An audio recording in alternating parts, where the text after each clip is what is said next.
In the Bible, there is an account of people trying to build a tall tower and being thwarted by God. It's only briefly mentioned in Genesis, in just 10 verses, but the Tower of Babel is famous as a subject in art, with many works depicting it.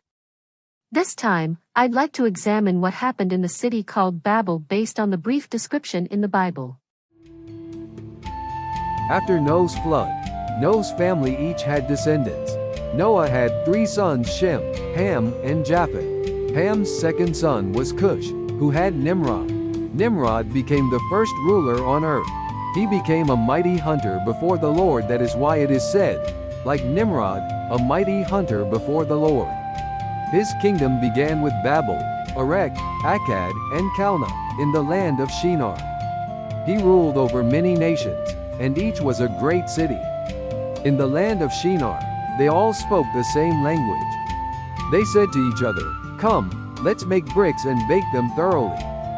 They used brick instead of stone, and tar for mortar. Then they said, "Come, let us build ourselves a city, with a tower that reaches to the heavens, so that we may make a name for ourselves, otherwise we will be scattered over the face of the whole earth." But the Lord came down to see the city and the tower the people were building. The Lord said, "If as one people speaking the same language they have begun to do this, then nothing they plan to do will be impossible for them. Come, let us go down and confuse their language so they will not understand each other." So the Lord scattered them from there over all the earth, and they stopped building the city.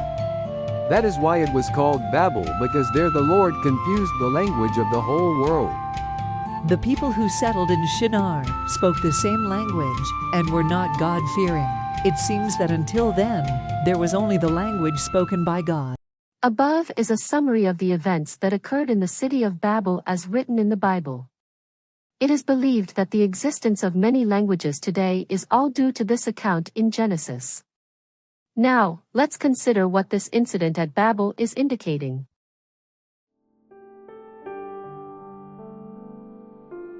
The description of Babel is written within a short span from Genesis 10 to Genesis 11. Genesis 10 recounts Noah's genealogy after the flood. Among them, the descendants of Ham's son Cush are listed, including 5 individuals.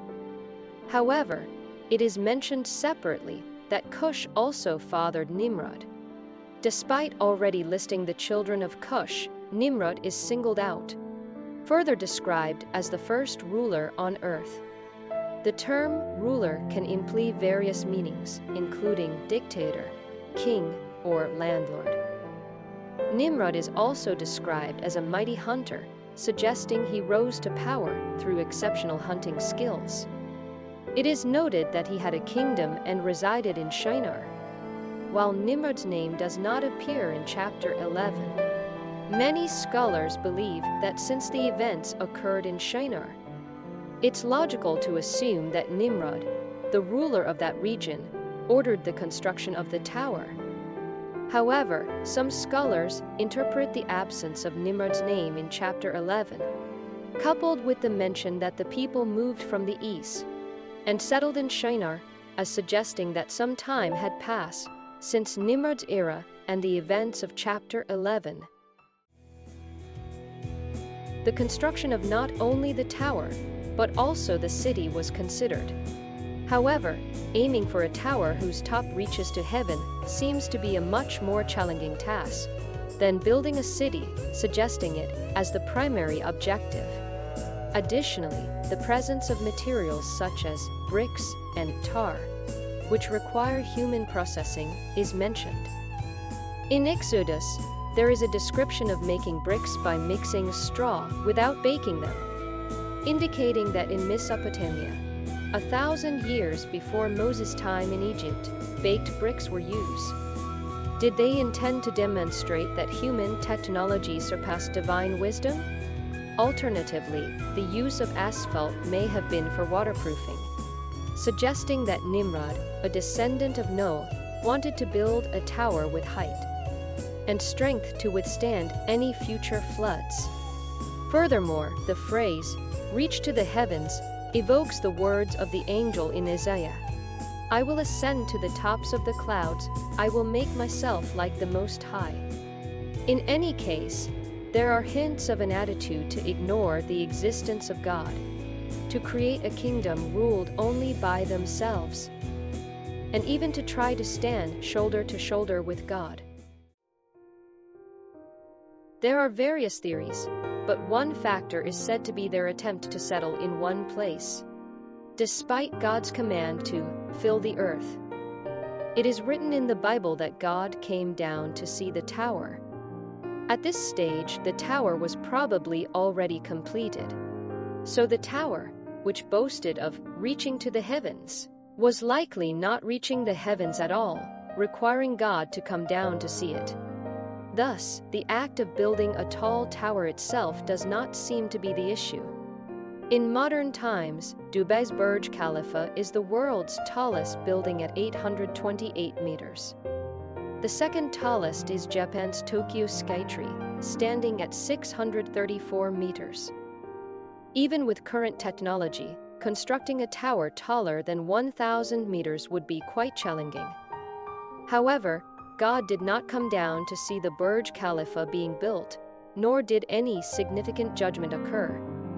Perhaps the problem lay in the hearts of the people, who attempted to stand shoulder to shoulder with God, gathering in one place to gain fame. Additionally, the use of asphalt for waterproofing may suggest a precaution against another flood, ensuring that even if a flood were to happen again, they wouldn't drown if they were at a high altitude. If Nimrod indeed instructed this construction, Noah, his great-grandfather, likely still had a vivid memory of the flood. People might have feared the flood because they were aware that their actions diverged from God's will. And going against God's command to fill the earth by staying in one place and not being scattered throughout the earth might have angered God. How did Adam and Eve learn language? Even while they were in the Garden of Eden, they already understood God's word. The word God spoke to them was, "You are free to eat from any tree in the garden, but you must not eat from the tree of the knowledge of good and evil, for when you eat from it you will certainly die." The process by which Adam came to understand God's word is not described, but Adam and Eve could communicate with each other. If they couldn't understand each other, they wouldn't have comprehended God's commands and would have continued to eat the fruits from all over. Even if people speak the same language, conflicts arise when opinions differ and things don't go smoothly. What if language was common and intentions were unified? A group of people acting with the same purpose is powerful. If, as many scholars say, the ruler Nimrod rallied people to accomplish something, and many people agreed with his words and acted, they could achieve great things. The phrase, "we must not be scattered," implies that if the current unity were to break, their power would be dispersed and weakened. Moreover, if people couldn't understand each other, it would be difficult to maintain strong bonds. It's understood that language is crucial in any endeavor. No one has achieved great feats without using language. Currently, it is said that there are 7,000 to 8,000 languages in the world. Among them, only about 300 to 400 languages are capable of reading and writing. And there are many civilizations where conversation is possible, but the language is not preserved in written form. However, if you trace the roots of any language, you will hit a barrier. This is because the structure of grammar in any language is often too complex, requiring considerable time to acquire. While there are many multilingual individuals in the world, everyone has a mother tongue. This is because people tend to speak the language they heard between the ages of 3 and 4. The term mother tongue refers to the language spoken by one's mother for this reason. English is the most spoken language in the world, followed by Chinese. Each is spoken by over 1 billion people. People can only understand the languages they have heard. Children will start to speak the language spoken by their parents, other close adults, and friends. If language is inherited in this way, it would mean that it was God Himself who taught Adam and Eve language. It is said that the Bible has been translated into 724 languages around the world. It translated partially, for example, only the New Testament or only the 5 books of Moses. It has been translated into over 3,500 languages. Even to convey God's message, if languages are scattered, things won't proceed smoothly. Since the time of Noah, human hearts have inclined toward evil, resulting in the flood and the reset of humanity.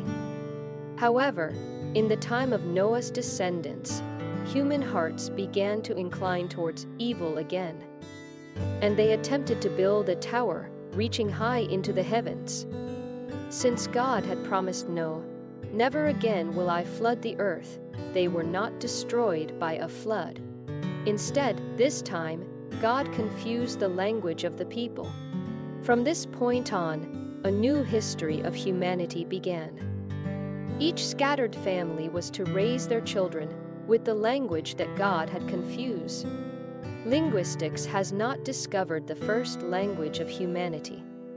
No matter how much proto-humans might have uttered or "oo," it could never become grammar. Just as no matter how randomly a computer arranges zeros and ones, it will never become a program. The Tower of Babel merely proved the words of the Bible. In the beginning was the Word. The above is an analysis of the Tower of Babel as written in the Bible. Thank you for watching until the end. If you don't mind, please subscribe to the channel.